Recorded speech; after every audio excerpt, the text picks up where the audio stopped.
Hello again. We're in Bedford, PA today on the bank of the Racetown branch of the Juniata River. A little different look than when this area was on the frontier of the British colonies. We're going to look back on that time today at the Fort Bedford Museum.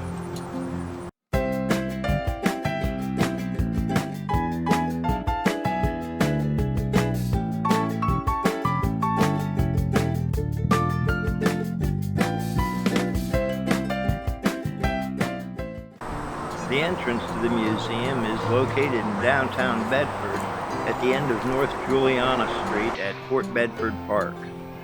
The site of the original fort, the star-shaped fort with bastions, was just downstream from the museum where there is a section of a recreated wall.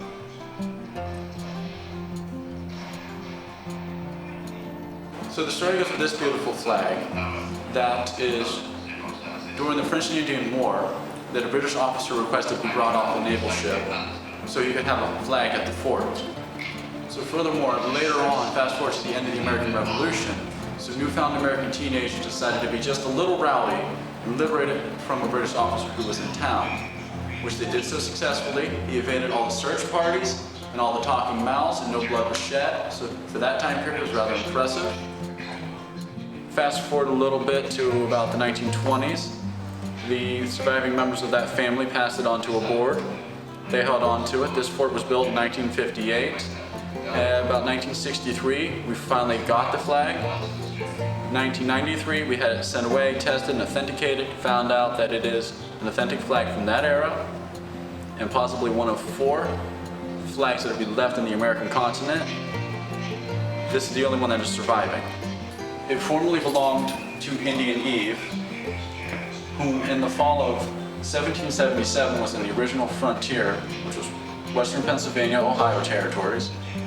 The Native Americans launched a raiding party, scalped her husband and her neighbor on her property. She managed to escape and hide herself and 2 kids, but eventually was found and taken captive for either trade or to repopulate the tribe from disease or warfare. She stayed with the Native Americans from approximately a year to a year and a half, at which point she found an opportunity to escape. She did so. One of the kids wanted to stay with the Native Americans. I'm exceedingly happy I wasn't there for that conversation, but they all 3 managed to escape and get back to the colonies with no bloodshed afterwards.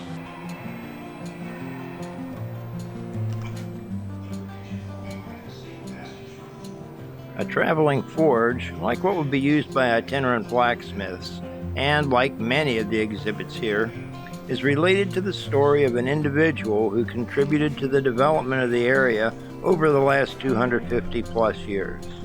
These types of displays add a personal touch to the stories of life at the various periods in the region's history.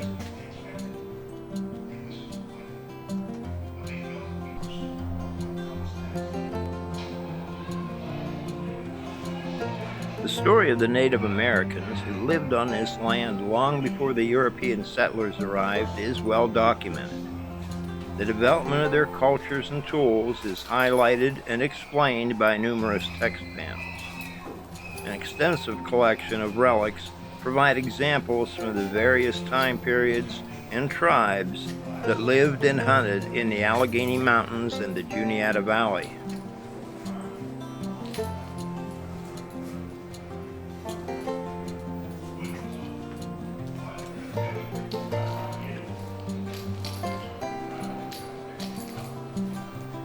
Transportation has always been a large part of the area's history. From the days Native Americans used the Juniata River and the network of trails to navigate their way through the mountains, to the days of Forbes Road and Braddock's Road, used by settlers moving west. Even today, the town is the site of the interchange between the Pennsylvania Turnpike, Interstate 76 and 70 going east and west, and the north-south route provided by Interstate 99 and U.S. Route 220. The famous Lincoln Highway, the first automobile highway from New York City to California in the 20th century, still runs through the heart of Bedford on what is now U.S. Route 30.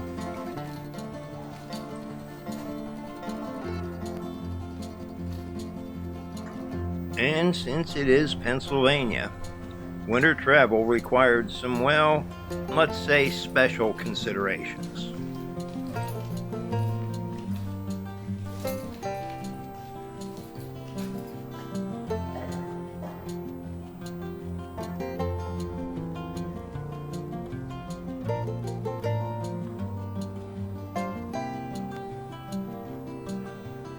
As the frontier was pushed westward in the nascent nation, the area provided some of the routes for that expansion.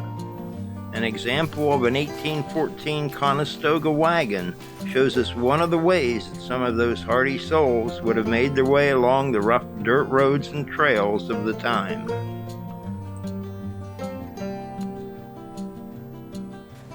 A Confederate field gun and limber remind us of a dark period in our nation's history.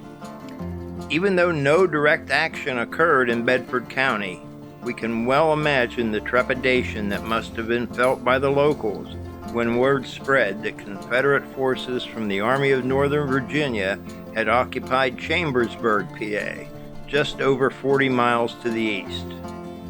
Many men from the area, like countless others across the land, answered the call of their nation and fought in the Civil War.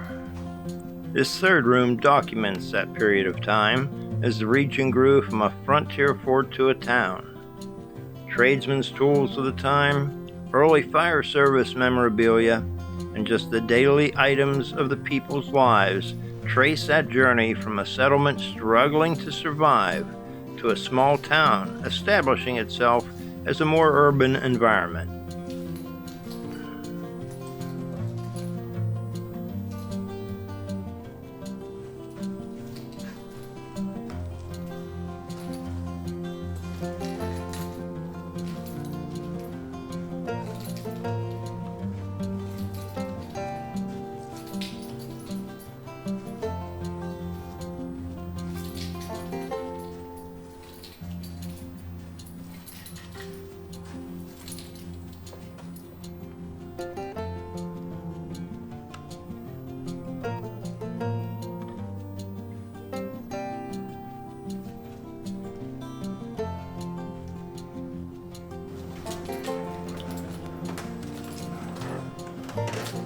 The second floor gallery provides us with a look back on some of the items we might find in the homes and businesses throughout the area.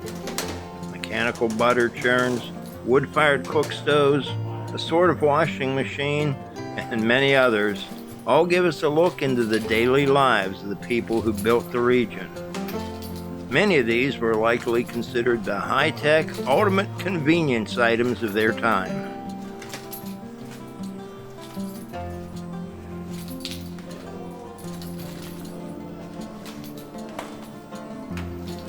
Just outside the museum is Fort Bedford Park. It's located just a block off downtown Bedford's shopping district, with boutiques, stores, great dining options, and even more history to explore. All in all, the location is a great way to spend an afternoon in Bedford, PA. We appreciate you joining us for this trip, and while you're here, we'd love to have you give this video a like and subscribe to the channel so you don't miss any of our ramblings across the area. And not just in Pennsylvania, we'll soon be in Maryland and West Virginia, as well as Northern Virginia and even up toward New York. We'd love to have you along for the ride and see some of the sights you may want to include on your own day trips to the region. Until next time, as always, we hope you have a great week.